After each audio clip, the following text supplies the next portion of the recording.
बिहार में नियुक्ति पत्र को लेकर शिक्षक अभ्यर्थी लंबे समय से इंतजार में है। शिक्षा विभाग ने पहले ही तारीख तय कर रखी है, यानी 25 फरवरी का डेट फिक्स है। ऐसे में जरा बात करते हैं शिक्षा मंत्री विजय कुमार चौधरी से कि सर, छठे चरण की जो बहाली प्रक्रिया है समाप्ति की ओर है और अब 25 फरवरी का जो तारीख है उसका इंतजार किया जा रहा है।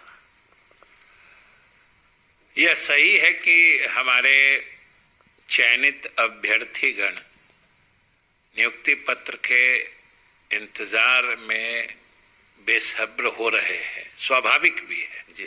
सरकार और विभाग भी इसको स्वाभाविक मानता है, क्योंकि लंबे इंतजार के बाद एक तो हम लोगों ने काउंसलिंग की प्रक्रिया पूरी कराई और उसके बाद नियुक्ति पत्र देने की स्थिति बनती है। लेकिन इतने सारे हमारे नियोजन इकाइयां थी और सब जगह नियुक्ति की प्रक्रिया चल रही थी, तो इसी कारण से थोड़ा विलंब हुआ है। और अभी भी अब जैसे पिछले ही दिनों जो हम लोगों ने छठे चरण के तृतीय चक्र में जो काउंसलिंग का काम कराया, कुछ जगह जो हमारे नवनिर्वाचित जनप्रतिनिधिगण हैं, जो नियोजन प्राधिकार के पदाधिकारी हैं, उन लोगों के असहयोग के कारण भी नहीं हो सका है। तो जहां जहां जिन नियोजन इकाइयों में हम नियोजन या काउंसलिंग की प्रक्रिया पूरी नहीं कर पाए हैं तृतीय चक्र में, हम उनके भी तिथि की शीघ्र घोषणा करेंगे इसी बीच में। और जो नियुक्ति पत्र देने का जो शेड्यूल हम लोगों ने जारी किया है या जो हम लोगों ने इसकी मंशा है शीघ्र से शीघ्र देने की, विभाग उस पर कायम है और विभाग सारे यत्न कर रहा है कि हमारे चयनित अभ्यर्थियों को अब और न इंतजार करना पड़े और न और अधिक बेसब्री का आलम बना रहे। ये शिक्षा विभाग 25 फरवरी जो तारीख है वो तय है। अब आप चौथे चरण की अगर काउंसलिंग करवा रहे हैं तो क्या लग रहा है कि जो तारीख है उसमें बदलाव की संभावना तो नहीं? चौथे चरण की तो काउंसलिंग की बात ही हमने नहीं कही। हमने तो कहा तृतीय चक्र में जी जिन नियोजन इकाइयों में तकनीकी कारणवश काउंसलिंग का काम नहीं हो पाया है, हम वहां भी इसी बीच में करा देंगे और बाकी प्रक्रिया पूरी करके हमें पूरा एहसास है और हम पूरी तरीके से संवेदनशील हैं कि हमारे चयनित अभ्यर्थियों को, जैसा कि हमने पहले भी कहा, कि अब और अधिक इंतजार नहीं करना पड़े, इसके प्रति हम पूरी तरह सजग और 25 फरवरी में बदलाव तो नहीं है सर, बस वही सवाल। पहले से जो घोषित बातें हैं ना, उसमें कोई बदलाव नहीं होने की बात। बिल्कुल। 7वें चरण के अभ्यर्थी भी इंतजार में हैं, तो 7वें चरण की जो तैयारी है वो किस तरह से, उसका शेड्यूल कब से जारी करने वाले हैं? छठे चरण की प्रक्रिया पूरी होगी, उसके बाद बची हुई रिक्तियों का आकलन होगा, उसकी समीक्षा होगी, उसका रोस्टर क्लियरेंस होगा और उसके तत्काल बाद 7वें चरण की भी नियुक्ति की प्रक्रिया प्रारंभ। 7वें चरण में क्या सिर्फ माध्यमिक वाले शामिल होंगे या फिर प्रारंभिक वाले जो टीईटी वाले हैं उन्हें भी मौका मिलेगा? सीटेट दिसंबर जनवरी वाले को?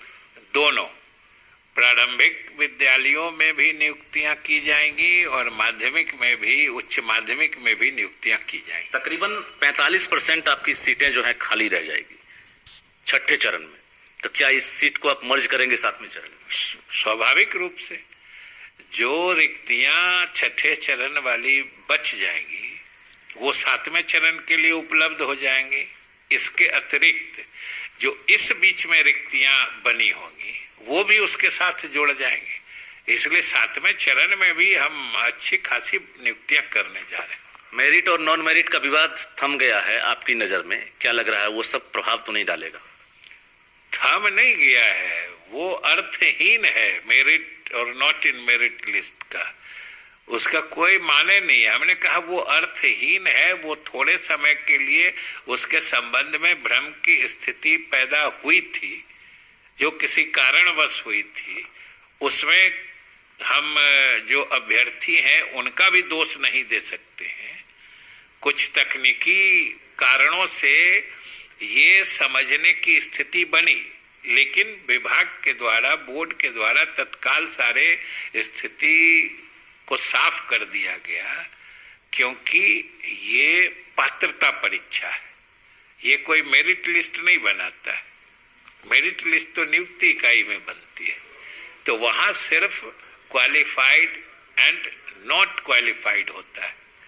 क्वालिफाइड लोगों का मेरिट लिस्ट तो नियुक्ति इकाइयों में बनता है, इसलिए वो किसी तकनीकी कारण से भ्रम की स्थिति उत्पन्न हुई थी, जिसे साफ कर दिया गया था। और मैं समझता हूं दोनों शामिल होंगे, दोनों क्वालिफाइड है, दोनों योग्य बने रहेंगे। चलिए, और अब तो और अच्छी बात है कि हम लोगों ने भी निर्णय ले लिया है एनसीटीई के तर्ज पर कि एक बार क्वालिफाइड फॉर लाइफ टाइम, एक बार जो पात्र हो गए वो जिंदगी भर के लिए उनकी पात्रता बने रहेगी, बशर्ते उम्र सीमा तक। अभ्यर्थी बेसब्री से इंतजार कर रहे हैं और इस बार चाह रहे हैं कि 25 फरवरी को नियुक्ति पत्र मिले, सबसे पहले मुंह मीठा करेंगे शिक्षा मंत्री विजय कुमार चौधरी का।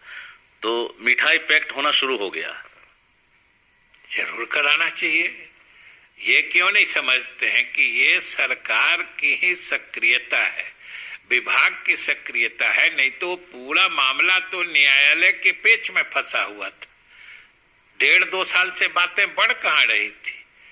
इसलिए हमारे अभ्यर्थीगण इस बात से अवगत हैं और इस बात का एहसास हमारे अभ्यर्थियों को है कि ये विभाग और सरकार की सक्रियता के कारण ही हमने न्यायालय से इजाजत, समझिए, आगे बढ़ के मांग के लेकर ही हम नियुक्ति प्रक्रिया को आगे बढ़ा सके।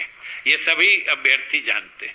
बिल्कुल, शिक्षा मंत्री विजय कुमार चौधरी ने बड़ा बयान दिया है और जाहिर है जिस तरह से अभ्यर्थी कहीं ना कहीं इंतजार में बैठे हुए हैं और उम्मीद भी टूटता हुआ उनको दिख रहा था, उस उम्मीद पर जो है आप कायम रहिए, क्योंकि मंत्री जी ने फिर से कहा है कि 25 फरवरी जो तारीख तय की गई है उस तारीख में फिलहाल कोई बदलाव नहीं होगा और उसके बाद तुरंत 7वें चरण की ही बहाली प्रक्रिया शुरू हो जाएगी।